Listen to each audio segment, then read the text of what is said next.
कहानी नीरू की है। पंजाब की नीरू की शादी दिल्ली के राहुल से होती है। दिल्ली कितना बड़ा शहर है ना, लेकिन आप लोगों का घर तो बहुत छोटा है। हमारे पंजाब में तो ये बड़े बड़े घर होते हैं कि मजा ही आ जाता है। कोई बात नहीं नीरू, मैं भी तुम्हारे लिए बहुत बड़ा मकान बनाऊंगा बहुत जल्दी। नीरू के पिता जहाँ पंजाब के जाने माने व्यापारी थे, वहीं उसका पति राहुल दिल्ली में एक सिंपल नौकरी करता था। माँ, यहाँ तो घी मक्खन इतना महंगा है कि क्या बताऊं। मैं तो तरस ही जाती हूँ घी खाने के लिए। नीरू की माँ को ये सुनकर बहुत दुख होता है। मेरी बेटी को घी नसीब नहीं हो रहा है और ये बहू यहाँ बैठकर घी में शक्कर डाल रही है। देख वनिता, मैं साफ कह रही हूँ, इस घर में जितना घी आएगा उतना ही मेरी बेटी के घर दिल्ली भी जाएगा। अरे ये क्या बात होती है माँ जी? बेटी का उतना ही करो जो अच्छा लगे। अब क्या मायके से घी और मक्खन तक की सप्लाई करोगी आप? हाँ, मेरी बेटी किसी चीज को तरसे मुझसे बर्दाश्त नहीं होता। अब क्या था, नीरू के मायके में 2 किलो घी आता तो 2 किलो दिल्ली जाता नीरू के पास। एक दिन, माँ बड़ी गर्मी पड़ती है दिल्ली में। इस घर में तो एक ही एसी है और वो भी ड्राइंग रूम में। सारा परिवार एक ही कमरे में सोता है। हाँ बेटा, वो तो हर घर की कहानी है। यहाँ भी एक ही एसी है। अरे बिल इतना आता है कि क्या बोलूं। तभी वहां राकेश आ जाता है। माँ, थोड़ी देर में यहाँ कुछ प्लम्बर आएंगे मेरे कमरे में एसी लगाने। जरा ध्यान से लगवा देना ना माँ। ओए, ऐसे कैसे तेरे कमरे में एसी लगेगा? हाँ राकेश, एक बार बात तो कर लेता। अरे पापा, वो वनिता को गर्मी में नींद नहीं आती। ड्राइंग रूम में सबके साथ सोने में वो अनकंफर्टेबल है, इसलिए। अरे पूरे परिवार के साथ वहां तेरी बहन नीरू भी तो सोती है। वो नहीं हो रही क्या अनकंफर्टेबल? समझ रहा है ना? अगर एसी लगेगा तो एक दिल्ली में तेरी बहन के कमरे में भी लगेगा, तभी तू लगा सकेगा। राकेश वनिता को सारी बात बताता है। वनिता करती भी क्या, मन मार कर बैठ जाती है। माँ, ये लोग ठीक नहीं है, क्या करूं मैं? अरे बेटी, यहाँ आ जा, तू यहाँ आकर रह ले। अरे छोड़ दे ऐसे पति को। कैसे छोड़ दूं माँ? समाज क्या कहेगा, लोग क्या कहेंगे? वैसे भी मेरा एक बेटा है मयंक। अरे हटा बेटा, तेरी उम्र ही क्या है?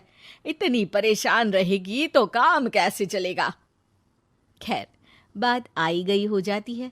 माँ को लगता है कि नीरू ठीक है, तो वहीं नीरू के मन में एक ही लाइन चल रही होती है, यहाँ आजा। माँ ने तो बोल ही दिया है कि यहाँ आजा। बस मयंक थोड़ा सा बड़ा हो जाए, इन गरीबों को छोड़कर मैं वापस माँ के पास ही चली जाऊंगी।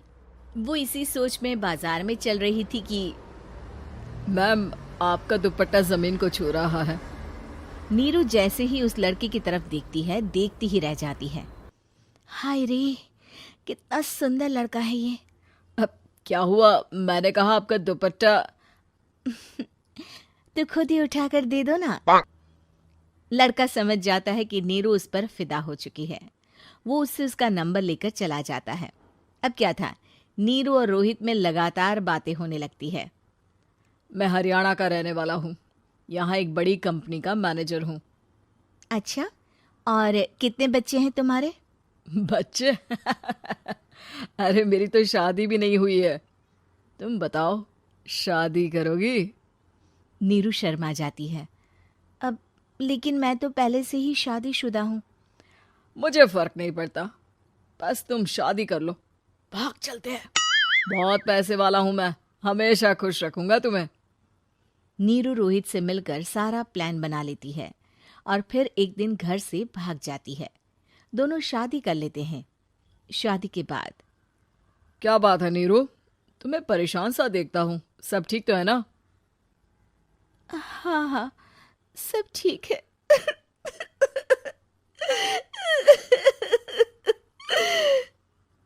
ये कहते कहते ही वो रोने लगती है। अरे क्या हो गया, रो क्यों रही हो? मैंने तुमसे एक बात छुपाई है। और वही बात अब मुझे परेशान कर रही है। रोहित, मेरा एक बेटा भी है, उसका नाम मयंक है। क्या बात कर रही हो? ये तुमने मुझे पहले क्यों नहीं बताया? देखो नीरू, मेरी माँ को मैंने ये नहीं बताया है कि तुम शादीशुदा हो। बच्चा मैं मैनेज नहीं कर पाऊंगा। नीरू को समझ में नहीं आता कि वो क्या करे। तुम उस बच्चे को अपनी माँ को क्यों नहीं दे देती?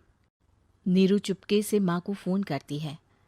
माँ, क्या मयंक को तुम रख सकती हो? बेटा, मैं राकेश के साथ बात करती हूँ। आखिर घर का बेटा वही है, जो वो बोलेगा। वैसे भी बेटा, तूने जो किया है ना, उसके बाद से पूरा घर तेरी बुराई कर रहा है। मैं भी अब किसी से तेरे लिए लड़ नहीं सकती। राकेश बेटा, नीरू ने तो जो किया बहुत ही बुरा किया, लेकिन मैं सोच रही थी कि क्यों ना मयंक को हम यहाँ ले आए। तभी वनीता बोल पड़ती है। वाह जी, ऐसे कैसे यहाँ ले आए? यहाँ क्या भंडारा भरा है? और जिस बच्चे की माँ ने नहीं सोचा, उसके लिए हम क्यों सोचे? नीरू को एक बार तो अपने बच्चे के बारे में सोचना चाहिए था ना। अरे लेकिन तेरे पास भी तो लड़का नहीं है ना वनीता। माँ, वनीता ठीक बोल रही है। कल को वो बड़ा होकर इसी घर का हिस्सा मांगेगा तो हम क्या करेंगे? माँ कहती भी तो क्या, वो चुप रह जाती है। वहीं नीरू का पहला पति कहता है। माँ, अगर आज भी वो वापस आ जाए तो मैं उसे माफ कर दूंगा। बेटा, गरीबी चीज ही ऐसी है, क्या करेगा? तू तो अब मयंक का सोच। वो बेचारा तो बिना माँ का हो गया। मयंक के खातिर तू दूसरी शादी कर ले बेटा। लोगों के लाख समझाने के बाद नीरू के पहले पति की शादी रिद्धि से हो जाती है, जिसके पहले पति से 2 बच्चे होते हैं। देखो जी, मैंने शादी सिर्फ बच्चे के खातिर की है। मैंने भी शादी सिर्फ बच्चों के खातिर की है। वहीं नीरू के दूसरे पति के मन में ये बात घर कर जाती है कि नीरू एक मासूम बच्चे को उसके खातिर छोड़ कर आई है। अब देखो नीरू, मुझे लगता है कि जो औरत अपनी कोख का बच्चा छोड़ सकती है, वो तो कुछ भी कर सकती है। कल को तुम्हें मुझसे अच्छा कोई मिल गया तो तुम तो मुझे भी बाय बाय कर दोगी ना। नीरू को अब उसका दूसरा पति ताने देना शुरू कर देता है। तंग आकर नीरू उसके यहाँ से भागकर अपने पहले पति के पास चली जाती है, लेकिन ससुराल में क्या लेने आई है नीरू, मयंक को? नहीं नहीं सासू माँ, मुझसे गलती हो गई, मुझे माफ कर दीजिए। नीरू, अब वक्त खत्म हो गया है, मेरी शादी हो चुकी है। तो छोड़ दो ना उसे, हमारा बच्चा है। मैं आपको अपनी माँ नहीं मानता, मेरी नहीं मान तो बात अच्छी है। नीरू मयंक की बात सुनकर समझ जाती है कि उसके पास अब ना आसमान रहा ना ही जमीन।